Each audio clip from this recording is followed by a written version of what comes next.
Guía para elaborar el Estatuto Orgánico y Reglamento Interno. Como lo habíamos adelantado en anteriores videos, en esta ocasión daremos a conocer los elementos importantes que no deben faltar a la hora de elaborar tu Estatuto Orgánico y Reglamento Interno.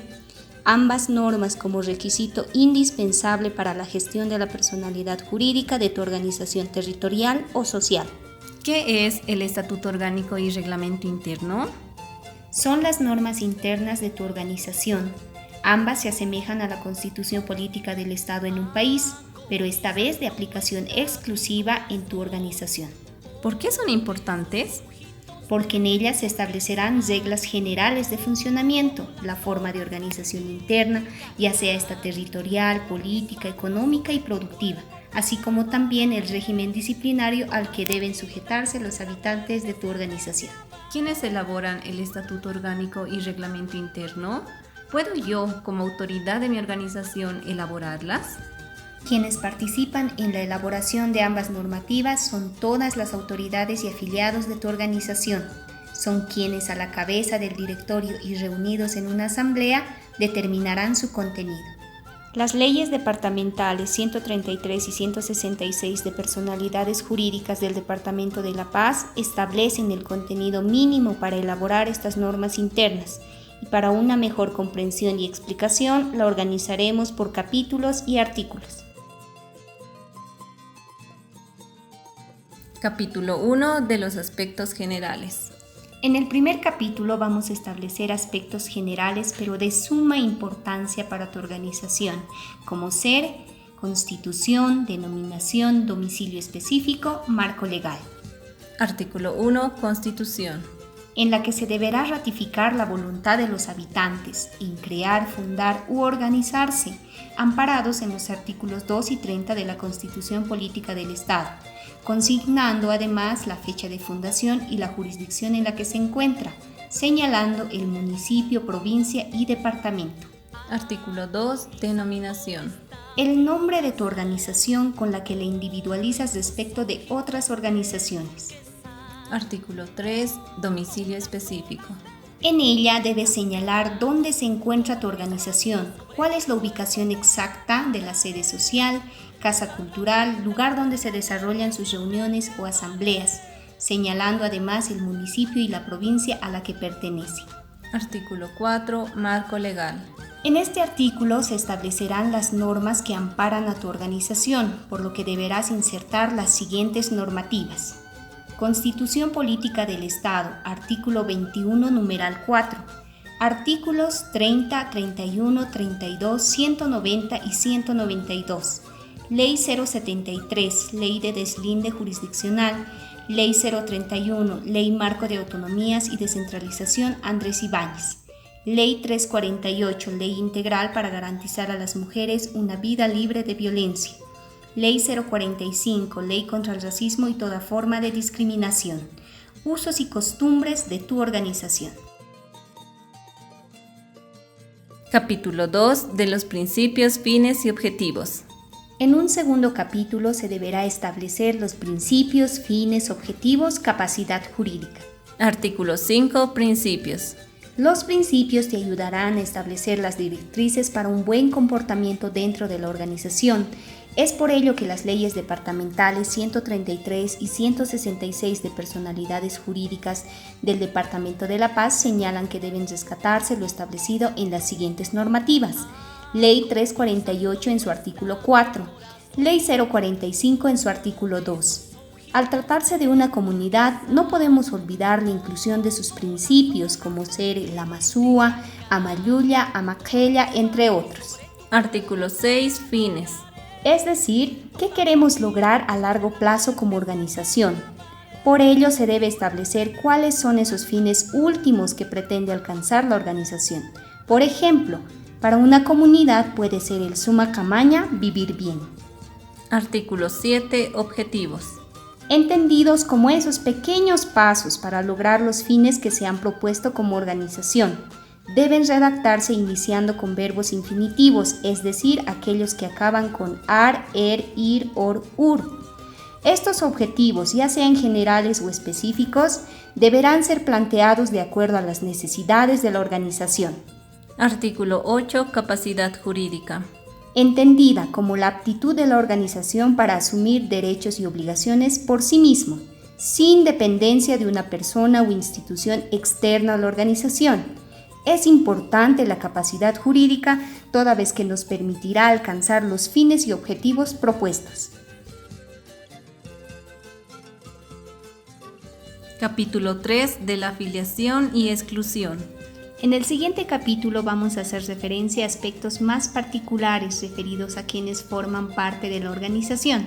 Por ello hablaremos de los afiliados, su admisión y su exclusión. Artículo 9. Afiliados.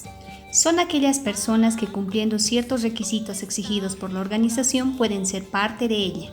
Artículo 10. Admisión. La admisión de los nuevos afiliados a la organización será considerada en una asamblea, previo cumplimiento de los requisitos de admisión. Artículo 11. Exclusión de los afiliados.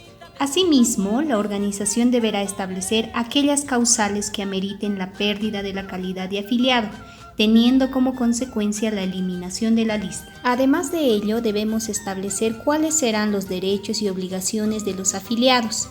Los mismos deben ser establecidos en detalle y no deberán ser entendidos como los únicos derechos reconocidos. Capítulo 4 de la estructura orgánica. Este capítulo estará destinado al desarrollo de las instancias y niveles de decisión que se reconocen en la organización, tales como ser la asamblea ordinaria, extraordinaria, sus atribuciones, el quórum y los acuerdos y resoluciones. Artículo 12. Asamblea. Las asambleas expresan la soberanía, autodeterminación y autogobierno de la organización. Por ello se establecen dos categorías de asambleas. Artículo 13. Asamblea ordinaria. Son aquellas que se desarrollan en una fecha determinada, pudiendo ser una vez al mes o 2 veces al año, dependiendo de los usos y costumbres de la organización. Artículo 14. Asamblea extraordinaria. En cambio, la asamblea extraordinaria se llevará a cabo siempre y cuando hayan temas de suma urgencia y emergencia que necesiten solución inmediata, no pudiendo esperar para ser tratados en una asamblea ordinaria. Artículo 15. Atribuciones. Es muy importante su contenido porque en ella se establecerán las facultades que tienen como órgano de decisión. Es decir, en esta parte haremos un detalle de todos los asuntos, materias que pueden ser abordados. Artículo 16. Quórum. Las asambleas, sean estas ordinarias o extraordinarias, para sesionar válidamente deberán contar con la asistencia del 50% más 1 de los afiliados. Artículo 17. Acuerdos y resoluciones. Son aquellas determinaciones emitidas en las asambleas, las cuales podrán ser aprobadas por el voto de la simple mayoría de los presentes o por 2/3 de los votos en los casos señalados expresamente en el Estatuto Orgánico y Reglamento Interno. Capítulo 5 de la estructura del directorio. Capítulo que irá destinado al desarrollo de la instancia de representación de la organización. La estructura del directorio debe ser de acuerdo a los usos y costumbres de la organización y si se direcciona bajo la concepción del Chachahuarmi, debe ser establecido en esa dualidad de cargos. Por ello desarrollaremos su estructura, los requisitos para ser miembro del directorio, la elección, la duración de mandato, las atribuciones del directorio y su responsabilidad. Artículo 18. Estructura del directorio. El directorio estará conformado de acuerdo a los usos y costumbres de la organización, pudiéndose establecer los siguientes cargos: secretario general, secretaria de actas, secretario de justicia, secretaria de hacienda y otros que la organización considere convenientes. Artículo 19. Requisitos para ser miembro del directorio. Se establecerán los requisitos necesarios para que el afiliado de la organización pueda formar parte del directorio. Por ejemplo, estar al día con sus cuotas y aportes y no tener deudas pendientes con la organización. Artículo 20. Elección del directorio. Los miembros del directorio serán elegidos de acuerdo a las normas y procedimientos propios de la organización, pudiendo ser estos por medio de una lista rotativa o por aclamación, según sus usos y costumbres. Artículo 21. Duración. Se debe mencionar el periodo de gestión en el que el directorio desarrollará sus actividades, señalando con precisión si será por 1 año o 2 años, y si los mismos pueden ser ratificados o reelegidos. Artículo 22. Atribuciones específicas del directorio. Es importante su contenido, ya que en ella estableceremos las facultades para el ejercicio de sus funciones. Por eso se debe señalar a detalle cuáles serán las facultades en cada cargo. Las mismas deberán ser claras, precisas y no contradictorias ni repetitivas. Por ejemplo, según los cargos podemos señalar ciertas atribuciones.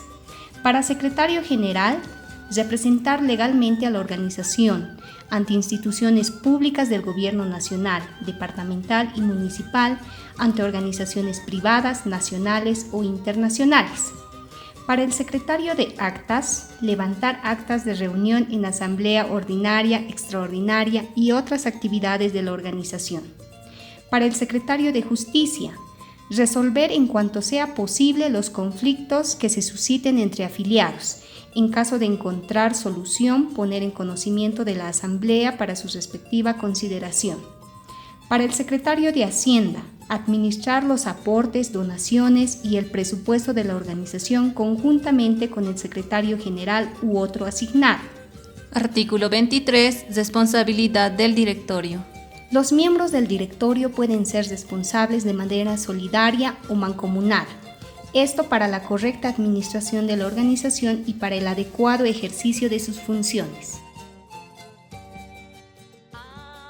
Capítulo 6 del patrimonio. En este capítulo se hace una descripción del patrimonio, fuentes de recursos y su administración. Artículo 24. Patrimonio.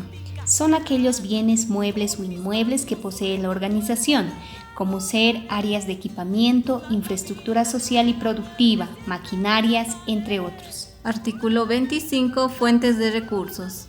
La organización puede tener como fuentes de ingreso los saldos provenientes de la anterior gestión, cuotas periódicas aprobadas por la Asamblea, aportes voluntarios, donaciones, multas, sanciones y otros ingresos legalmente autorizados por la organización. Artículo 26. Administración del patrimonio. Los encargados de la administración del patrimonio y los recursos son el directorio de la organización, quienes deben inventariarlo en cada gestión. Capítulo 7 de la tierra y territorio. Es muy importante introducirlo en nuestro estatuto orgánico tratándose de organizaciones territoriales. Es un derecho reconocido por la Constitución Política del Estado referentes a los derechos de los pueblos indígena originario campesinos.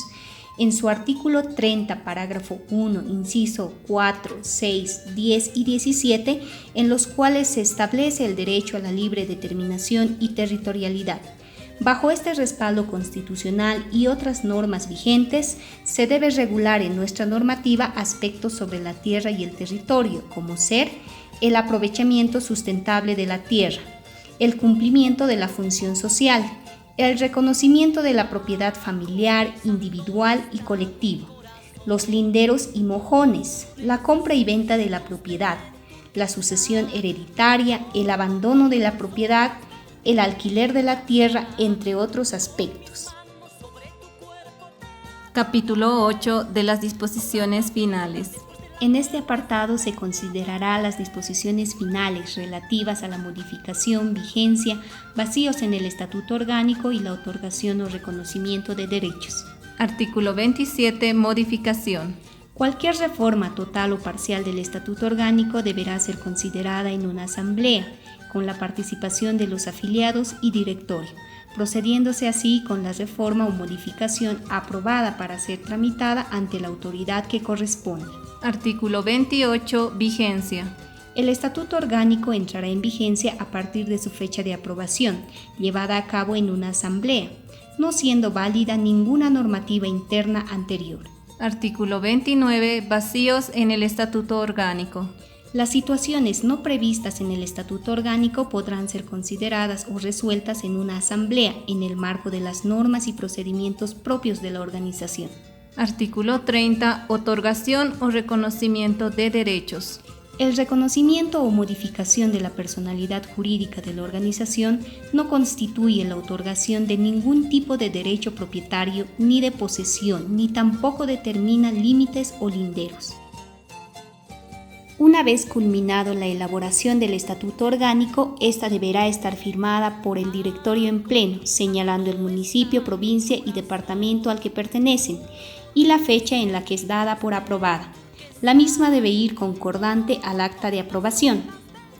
Cabe resaltar que el estatuto orgánico y el reglamento interno son normas conexas, es decir, son de aplicación conjunta. Es por ello que a continuación estableceremos su contenido. Reglamento interno. El reglamento interno tendrá en su contenido el procedimiento de todo lo establecido en el estatuto orgánico, ya que tienen por objetivo mantener el orden y funcionamiento de la organización. Por lo tanto, lo vamos a estructurar de igual manera en capítulos y artículos. Capítulo 1 de las disposiciones generales.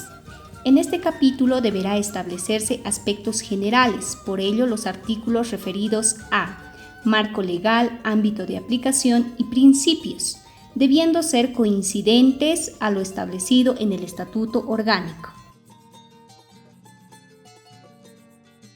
Capítulo 2 del procedimiento de afiliación y exclusión. En este segundo capítulo se establecerá con detalle el procedimiento de afiliación y exclusión de los afiliados. Si bien en el estatuto orgánico habíamos establecido los requisitos necesarios para los mismos, ya en estos artículos en el reglamento interno deberemos señalar cuál será el procedimiento que se debe seguir ante la aceptación o rechazo de la afiliación, así como también la exclusión del mismo. Capítulo 3 del funcionamiento de las asambleas. Como habíamos previsto en el estatuto orgánico, nuestros órganos de decisión eran las asambleas ordinarias y extraordinarias. Por lo tanto, en este capítulo deberemos establecer lo siguiente: procedimiento de desarrollo de las asambleas, forma de convocatoria, uso de la palabra y quórum de las asambleas. Artículo 6. Procedimiento de desarrollo de las asambleas. Establecer cuánto tiempo de tolerancia tienen los afiliados para constituirse, control de asistencia, verificación de quórum, informes, entre otros que deberán reflejar los usos y costumbres de la organización. Artículo 7.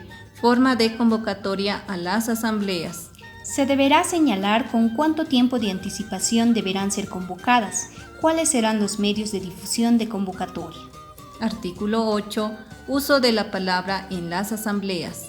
Relativos a la forma de participación de los afiliados.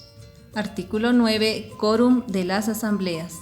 En este artículo debemos señalar con precisión la forma en la que se deberá proceder si no se llegara a constituir el quórum reglamentario, pudiéndose en el mismo declarar un cuarto intermedio o llevarse adelante la asamblea con carácter informativo.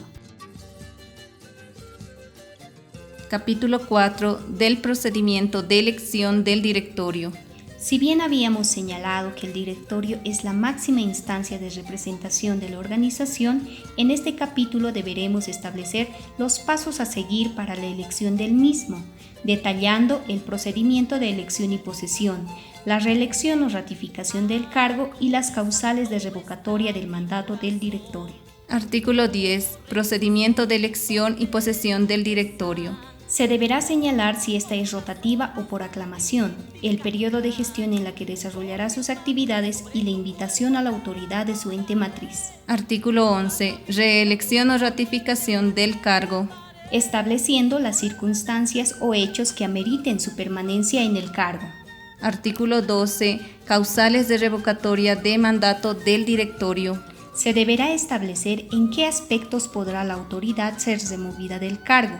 Por ejemplo, abandono injustificado del mismo, apropiación indebida de tierras y otros aspectos determinados por la organización. Capítulo 5 del régimen disciplinario. Este es uno de los capítulos más importantes en el reglamento interno, estableciéndose en los siguientes artículos una clasificación de las faltas y sanciones atribuibles al comportamiento de los afiliados y directorio de la organización.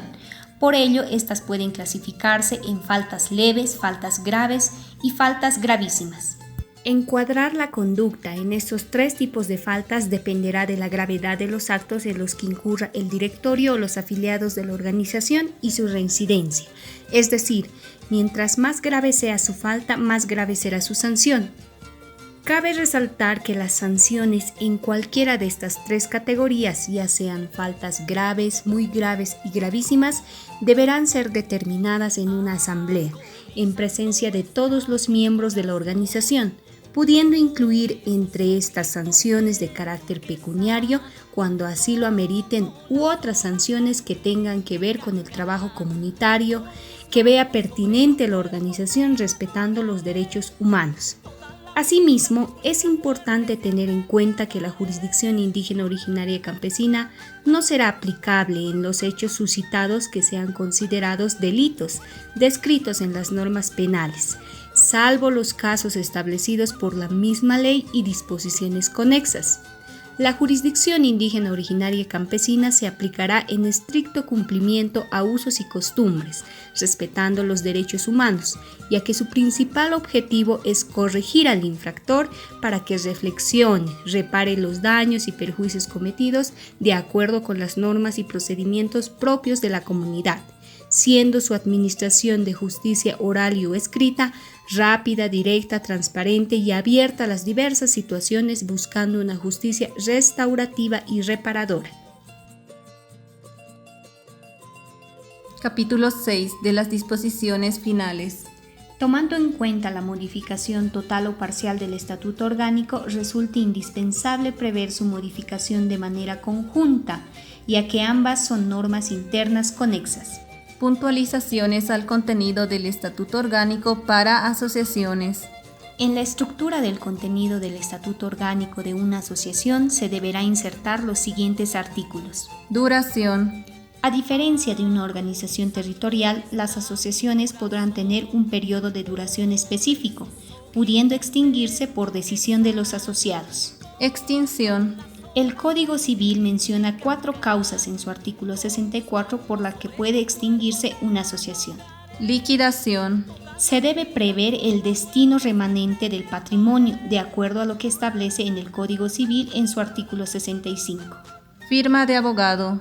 A diferencia de una organización territorial en las cuales firmaban solo los miembros del directorio, en las asociaciones al final de las normas internas, es decir, Estatuto Orgánico y Reglamento Interno, firmarán el directorio en pleno, pero tendrán necesariamente que hacerlas firmar por un abogado. Cabe resaltar que los puntos mencionados son imprescindibles para elaborar la normativa interna de tu organización. Sin embargo, no son las únicas, pudiendo tocar otros puntos que la organización considere relevantes para la buena marcha y desarrollo de la organización. Una vez cumplidos con todos los requisitos y con la carpeta armada, podrás presentar tu trámite a la gobernación de tu departamento, en la Dirección de Personalidades Jurídicas, procedimiento que será abordado en un próximo video.